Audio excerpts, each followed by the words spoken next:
اور یہ جو حضرت مولانا امداد حسن نعمانی دامت برکاتہم نے اعلان کیا تھا کہ بھئی اٹھنا نہیں، اس کا یہ معنی نہیں تھا کہ نماز کے لیے بھی نہیں اٹھنا، کہ بات کہیں کچھ ہوتی ہے لوگ معنی بگاڑ لیتے ہیں. بات کہنے والوں نے وہ نہیں کہی جو علماء دیوبند نے کہی تھی، لیکن کہنے والے معنی بگاڑ لیتے ہیں. میں اس وقت جو کچھ ان حضرات نے بیان کیا ان کی تائید میں 2-4 باتیں کہوں گا، اور جس کے ناموں کی نہیں ہے انتہا ابتدا کرتا ہوں اس کے نام سے. پہلی بات تو ابھی حضرت مولانا بلگرامی دامت برکاتہم جو مفسر قرآن ہے تو پورے قرآن پر نظر کرتے ہوئے انہوں نے کہا طبقے 3 ہیں. ایک طبقہ صحابہ کرام کا متقین کا، ایک طبقہ کن کا؟ کافرین کا. ایک طبقہ متقین کا، صحابہ کرام کا، مومنین کا، اور دوسرا طبقہ اور تیسرا طبقہ منافقین کا. اور یہ چونکہ شروع میں ہی ذالک الکتاب لا ریب فیہ سے مولانا نے بات شروع کی اور اولئک علی ھدی من ربہم شروع کی، تو میں علماء کرام کی موجودگی میں ایک بات پوچھتا ہوں، اور میرا خیال ہے کہ علماء کرام کے علاوہ باقی سب کو بھی اتنا تو یاد ہے نا ابتدائی قرآن.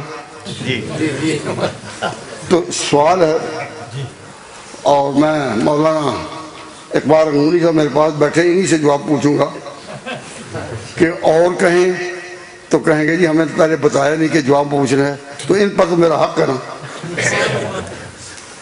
کہ مومنین کا جو تعارف قرآن کریم میں شروع سے پہلے ابتدا میں کرا وہ کتنا ہے؟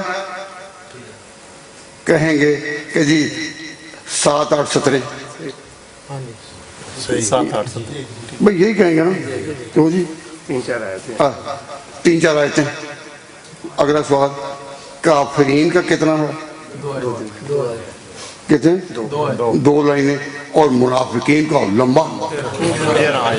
اس سے معلوم ہوا کہ مومنین کا تعارف کرانا یہ مختصر بھی ہو کام چل جائے گا، کافرین کا تعارف کرانا مختصر بھی ہو کام چل جائے گا، لیکن منافقین کا ہمارے سروں پر بوجھ ہے، اور جتنا لمبا قرآن نے ان کو کھینچا ہے ہم بھی اس طرح ان کو کھینچیں.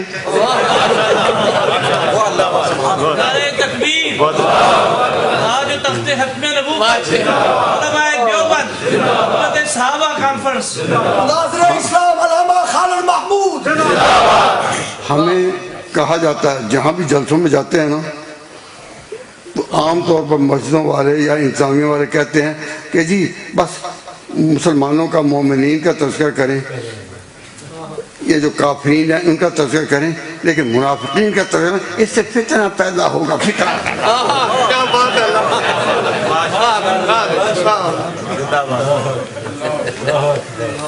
بہت خوب. اللہ یہ کہتے ہیں یا نہیں؟ بالکل کہتے ہیں.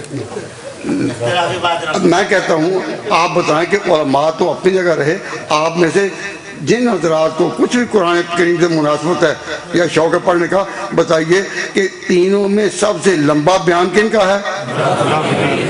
تو پھر علماء کی بھی محنت سب سے زیادہ اسی پر ہونی چاہیے. تو قرآن کے مطابق ہے، ورنہ قرآن کے مطابق نہیں ہے.